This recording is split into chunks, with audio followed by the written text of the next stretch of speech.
ছাত্ররা নিজের সর্বস্বটুকু দিয়ে জাতির মুক্তির জন্য লড়াই করেছে, করবে।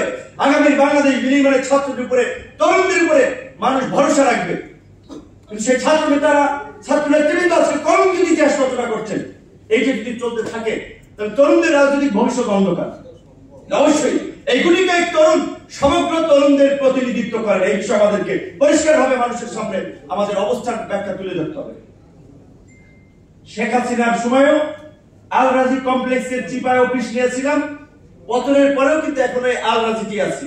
আমাদের অবস্থা কিন্তু পরিবর্তন হয় নাই, অনেকের হইল। আপনারা তো যারা নিউজ কভারেজ করেন তারা জানেন আমাদের অফিস কিন্তু ওইখানে আছে। অনেক নেতৃবৃন্দই বলে যে কতজনে কত কি ভাই আপনি কিনে একটা অফিস টফিস এখন পর্যন্ত নিতে পারলেন না, করতে পারলেন না। আমরা তো সুবিধার জন্য লড়াই সংগ্রাম করি নাই। গণ অধিকার পরিষদ পরিষ্কার ভাবেই বলছে যে বাংলাদেশে একটা নতুন ধারা রাজনীতির সূচনা করতে চায়। আজকে যে রাষ্ট্র সংস্কারের আওয়াজগুলো জোরে সরে উঠছে, 2021 সালে গণ অধিকার পরিষদের ঘোষণাপত্রে আমরা বলেছিলাম একই ব্যক্তি দলীয় প্রধান এবং সরকার প্রধান থাকবে না, কারণ দলীয় দলকে রিপ্রেজেন্ট করে। সরকার প্রধান সারা দেশের সব দলের কাজে, সে যদি সরকার প্রধান হয় তার দলীয় ছোট পদ ছেড়ে দেওয়া উচিত। একই ব্যক্তি দুইবারের বেশি প্রধানমন্ত্রী থাকতে পারবে না। এই সংস্কার কমিশনকে ধন্যবাদ জানাই, তারা বিবেচনা করেছে। এই প্রস্তাব আমরা দিয়েছিলাম। পৃথিবীর সবচেয়ে শক্তিধর রাষ্ট্র মার্কিন যুক্তরাষ্ট্রের প্রেসিডেন্ট এবং সেখানকার মেয়াদ 4 বছর। বাংলাদেশে এই যে ক্ষমতায়, যে লঙ্কায় সেই হয় রাবণ, ক্ষমতাকে কুক্ষিগত করা কে না চেষ্টা করেছে বলেন? সাথে বাংলাদেশের ইতিহাসে ভূমি দস্যু লুটেরাদের মধ্যে বসুন্ধরা হচ্ছে এই দেশের অন্যতম লুটেরা গোষ্ঠী, শিল্প। সেই বসুন্ধরার বিরুদ্ধে কি ব্যবস্থা নিয়েছে সরকার? এখন পর্যন্ত ব্যবস্থা নিয়েছে? এমনকি শোনা যাচ্ছে এই সরকারের উপদেষ্টাদের সহযোগীরা কিংবা এই সরকারের লোকেরা সৌদি আরব দিয়ে বসুন্ধরার লোকের সাথে মিটিং করেছে। কেন? তাদের টাকা লাগবে। সরকারের লোকেরা দল বানাতে চায়, ক্ষমতায় যেতে চায়। আওয়ামী দুর্বৃত্তদের সহযোগিতা নিয়ে দল বানাতে চায়, ক্ষমতায় যেতে চায়।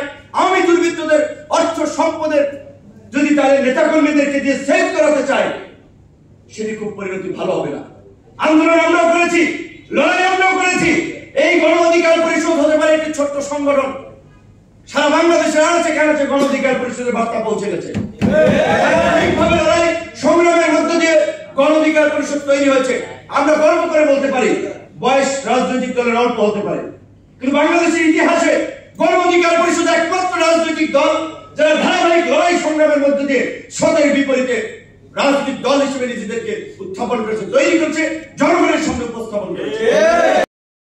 পেয়েছেন, তারা জানতেন, কিন্তু তারা ব্যবস্থা নেন নাই। এই ধরনের বিপ্লবের পরে যেটা হয় স্বাভাবিকভাবেই সরকারি চাকরি থেকে শুরু করে সচিবালয় বিভিন্ন জায়গায় প্রয়োজনে রাতারাতি আপনার কয়েক হাজার মানুষকে স্যাক করা, তাদেরকে চাকরিচ্যুত করা। কয়জন মানুষকে চাকরিচ্যুত করেছে, কয়জন মানুষের বিরুদ্ধে ব্যবস্থা নিয়েছে। আবার ব্যবস্থা নিবে কি? ব্যবস্থা নিতে গেলে দেখা যায় বিভিন্ন রকমের তদবির, সুপারিশ।